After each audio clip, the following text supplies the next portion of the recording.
national en charge des ressources minérales du parti Awalé. Qu'est-ce que vous voulez dire à la presse par rapport à la gestion de nos ressources, le pétrole et le gaz? Par rapport à nos ressources pétrolières et gazières, nous pensons qu'on a faussé déjà le débat depuis le début. Parce qu'aujourd'hui, les contrats que nous avons au Sénégal, c'est des contrats de partage de production d'hydrocarbures. Et nous pensons bien que nous ne sommes pas à l'ère maintenant du code attractif. Maintenant, c'est prouvé que le Sénégal est devenu un pays pétrolier, un pays gazier.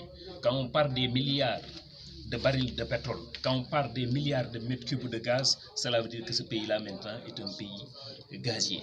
Vous avez entendu, il y a quelques mois derrière, on a suscité un débat pour dire que le Sénégal a 64% de son pétrole. C'est faux, c'est archi faux. On ne peut pas avoir 75%, je dis bien 75% des 100 000 barils de production revient à Woodside qui est aujourd'hui le contractant. Si vous enlevez 75%, cela veut dire 15 000 barils de 100 000, ça reste 25 000. Sur les 25 000, Petrosen a 10 000, ça reste que 15 000. C'est ces 15 000-là qui seront imposables. C'est ces 15 000-là qui vont être partagés entre le contractant et l'État du Sénégal. À part ça, il y a le tableau de partage de production. Ce tableau de partage de production, le Sénégal n'a que 20%. En tout et pour tout, sur les 15 000 barils restants, le Sénégal aura que 48%, hormis la location superficielle qui est à 14 981 km². Vous avez oublié que nous sommes dans un pays qui se nomme le Sénégal. Pourquoi on donne à nos blocs de pétrole à des sociétés qui ont ouvert aux îles Caïmans leur compte? Ça c'est un. Ou bien à Hong Kong. C'est vraiment dommage et regrettable. Pourquoi on donne des blocs de pétrole à des sociétés multinationales? Aujourd'hui, vous avez entendu Petrotim Sénégal, société anonyme unipersonnelle. Le pourquoi? Vendre pour vendre. Pourquoi l'État du Sénégal ne pense pas à ses droits de préemption? Pourquoi les 15% aujourd'hui de phare limité sur le pétrole de Sangomar, pourquoi l'État du Sénégal n'a pas usé de ses droits de préemption pour capter ces 15% et il le laisse avec Woodside? Aujourd'hui, sur ce bloc, nous n'avons que 10% de Petrosen, 18% de l'État du Sénégal, 25% d'imposition, location superficielle et le partage de production qui est de 20%. Sur une superficie de 14 981 km², le kilomètre carré, on paye 37 500 francs par kilomètre carré, ça nous revient à 52 milliards.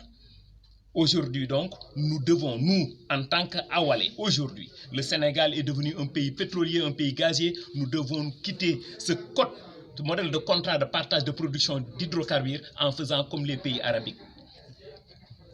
Les contrats buyback, contrats de service, tu gères tout ce qui est flowline, la ligne de production, up, stand, down, strand, de amont en aval, tu gères tout ce qui est production.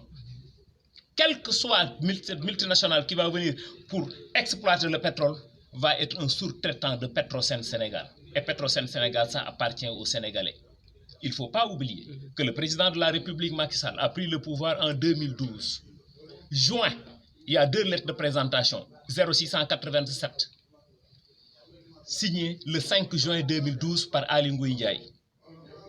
Et une autre lettre de présentation, 0792, signé le 11 juin 2012 par Ali Ngouille Ndiaye.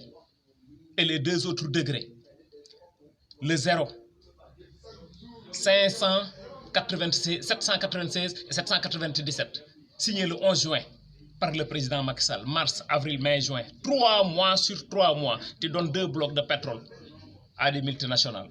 Pourquoi des sociétés logées aux îles Caïmans, créées en 2012, on leur donne des blocs de pétrole qui est en déphasage avec le code pétrolier, article 8 du code pétrolier. Ils n'ont pas les capacités financières et techniques pour exploiter notre hydrocarbure. Aujourd'hui, les Sénégalais étaient d'accord, ça m'a 400 000. Voilà le slogan. Aujourd'hui, les Sénégalais ont eu raison sur eux. Ils ont vendu à Cosmos Energy. Ils ont vendu à Cosmos Energy les 60%, les 30% à BP. Ils sont revenus, Cosmos a vendu les 30% à BP. Pourquoi toutes ces transactions financières sont exemptes de services, de fiscalité? Cette plus-value qu'on a perdue, cela veut dire que les États n'ont pas d'amis, ils n'ont que des intérêts. Nous devons quitter cette zone de ligne rouge. Tout ce que les Sénégalais devaient faire pour mettre au président Macky Sall dans des conditions idoines pour gérer ce pays, les Sénégalais l'ont fait. En 11 ans de gestion, nous l'avons donné 44 000 milliards de nos francs CFA.